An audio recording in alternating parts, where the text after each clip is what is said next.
Starry, starry night. 안녕하세요. 꿈비의 책읽기입니다.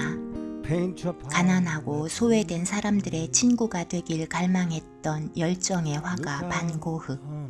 세상은 왜 생전의 반 고흐를 좀 더 따뜻한 시선으로 이해하며 품지 못했을까? 1987년 그의 작품 해바라기 한 점이 3,900만 달러에 팔리는 경매 기록과 암스테르담 반 고흐 미술관에 입장하려는 긴 행렬을 보면서 고흐는 이런 날들이 올 것을 알았을까? 오늘 저는 불운의 천재, 정신병자, 자살 등 아직까지도 상존하는 수많은 오해의 껍질을 가지고 있는 반 고흐의 진실한 모습을 볼 수 있도록 안내하며 고흐의 순례의 여정과 그의 소명을 다룬 라영환 교수의 반 고흐 삶을 그리다의 제목을 가진 책을 소개하려고 합니다. 지금 듣고 계신 노래 빈센트는 돈 맥클린의 노래이지요. 유친 미루나무님이 특별히 불러주셨습니다. 반 고흐의 별이 빛나는 밤이 모티브가 되어 만들어진 이 노래의 노랫말 중에 당신이 무엇을 말하고자 했는지 이제 알 수 있을 것 같아요. 당신이 사람들을 자유롭게 하기 위해서 얼마나 노력했는지 사람들은 들으려 하지 않았고 어떻게 들어야 할지도 몰랐지요. 라는 구절이 있습니다. 이 그림 속 예배당은 자신의 아버지가 사역했던 누에넨의 교회이며 별이 빛나는 하늘에 맞닿은 것은 예수 그리스도가 못 박힌 십자가의 재료로 알려져 있는 사이프러스 나무입니다.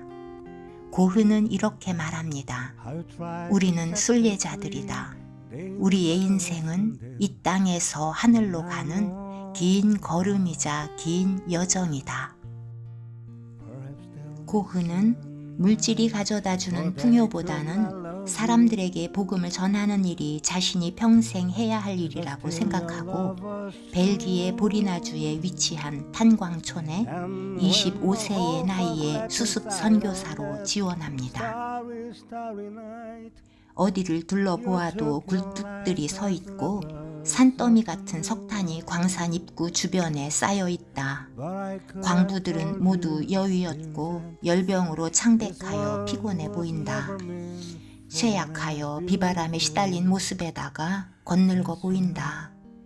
여인들은 모두 쭈그러들었고 지쳐 있다.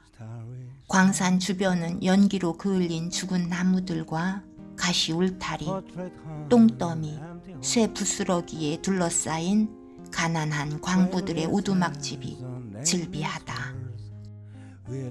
이것이 반 고흐가 본 광산의 처참한 모습이었고 매일 생명의 위협을 느끼며 석탄을 깨는 모습을 본 반 고흐는 충격을 받았습니다. 그 뒤 반 고흐는 탄광촌의 목회자로 대접받기보다는 광부들과 똑같이 생활하기로 결심합니다. 수습 기간이 끝날 무렵 그가 속한 복음교회는 그가 성직자가 되기에 부적절하다고 판단합니다. 성직자는 고귀하고 청결하며 세속인 같은 생활을 해서는 안 된다고 생각한 당시 성직자들의 눈에 비친 고흐의 모습은 정결하지 못했습니다. 그는 어쩔 수 없이 새로운 삶의 목표를 찾기 위해 몸부림쳤고 그러다 발견한 것이 그림이었습니다. 가난하고 관심 밖으로 밀려난 사람들에게 복음을 전할 수 없다면 그들의 삶을 세상에 보여줌으로써 연약하고 상처받는 사람들에 대한 세상의 의무를 일깨워 주고자 한 반 고흐. 그래서 그는 그림을 그리기 시작합니다. 지금 보시는 화면은 그림으로 복음을 전하려 했던 반 고흐, 그 삶의 소명을 따라가고 싶어 고흐의 해바라기를 생각하며 진 면목을 알려주고자 하는 유친 호주 작가 플러스 아트님의 해바라기 그리는 영상입니다. 이 영상을 본 날 고흐에 대해 몰랐던 부분을 알게 되면서 작가님으로부터 이 영상을 제공받아 꿈비의 채널에서 여러분께 보여드리게 되었습니다. 지금 들으시는 음악은 유친 KBK님이 편곡 연주한 찬송가 곧 오소서 임마누엘입니다. 이러한 책이 세상에 나와 화가 고흐에 대한 진실을 알게 한 저자 라영환 교수님과 저의 세 분의 유친들께 진심으로 감사의 마음을 전합니다. 지금부터 하늘 소명을 따라 그림을 그린 행복한 화가 반 고흐의 진짜 모습을 저와 함께 여러분 모두 만나보실 수 있기를 바랍니다. 성경이 있는 정모라에서는 아버지에 대한 그리움이 소명으로까지 연결되어 나타난다. 반 고흐는 탁자 위에 펼쳐진 아버지의 성경과 불이 꺼진 초 한 자루 그리고 소설책 한 권을 그려 넣음으로써 아버지의 죽음을 기린다. 그가 화폭에 담은 이 세 가지 물건은 반 고흐에게 큰 의미가 있는 것들이었다.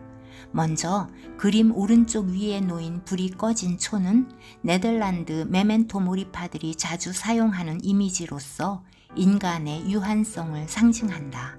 그리고 가운데 펼쳐진 성경 오른쪽 위에는 이사야 53장을 써놓았다. 마지막으로 아래쪽에 놓인 노란 책 한 권이 바로 에밀 졸라의 삶의 기쁨이다. 반 고흐가 에밀 졸라의 소설을 성경과 함께 그린 이유는 그의 소설이 이사야에 나오는 고난의 종을 현대적으로 표현했기 때문이다. 에밀 졸라의 삶의 기쁨은 상상할 수 없을 정도로 비참하게 살아가는 한 가정에 대한 이야기다. 이 소설의 주제는 종교와 모더니즘의 관계가 아니었지만 반 고흐는 그 속에서 성경과 그가 살아가던 시대의 문제들을 하나로 엮는 메시지를 발견하였다. 그것은 바로 이웃 사랑이었다. 소설의 주인공인 폴린 케니는 자신의 모든 것을 앗아간 사람들을 용서하고 그들에게 긍휼을 베푼다. 반 고흐는 이 이야기에서 죄로 물든 인간에 대한 성육화된 사랑을 보았다. 성경은 반 고흐가 평생토록 영감을 받은 책이다.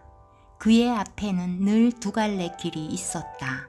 성경과 세상, 성직자와 화가, 절망과 희망, 죽음과 삶. 사람들은 그를 미쳤다고 했지만 반 고흐는 이 둘을 하나로 연결시키고자 누구보다 열정적으로 살았다. 반 고흐는 1883년부터 1855년까지 누에넨에 머물며 그림을 그렸다. 이 시기 반 고흐는 주로 일하는 농부들을 화폭에 담았다. 반 고흐가 그림을 통해 보여주고자 한 것은 가난한 사람들이었다. 그가 이렇게 가난한 사람들에게 관심을 가진 이유는 건강한 자에게는 의사가 쓸데없고 병든 자에게라야 쓸데있느니라 라는 성경 말씀 때문이었다. 그는 일평생 사회적인 약자에 관심을 가지고 살았다.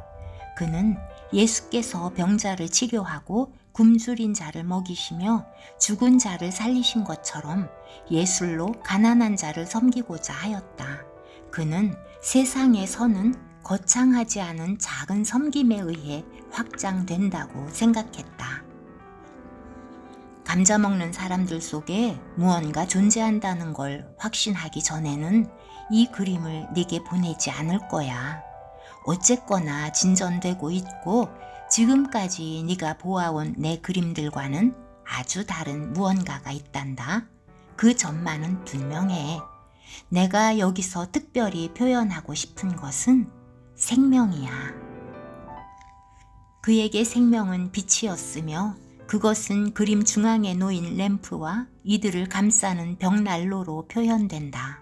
이 빛은 벽에 반사되면서 가운데 앉아있는 사람들을 품어주듯 감싼다.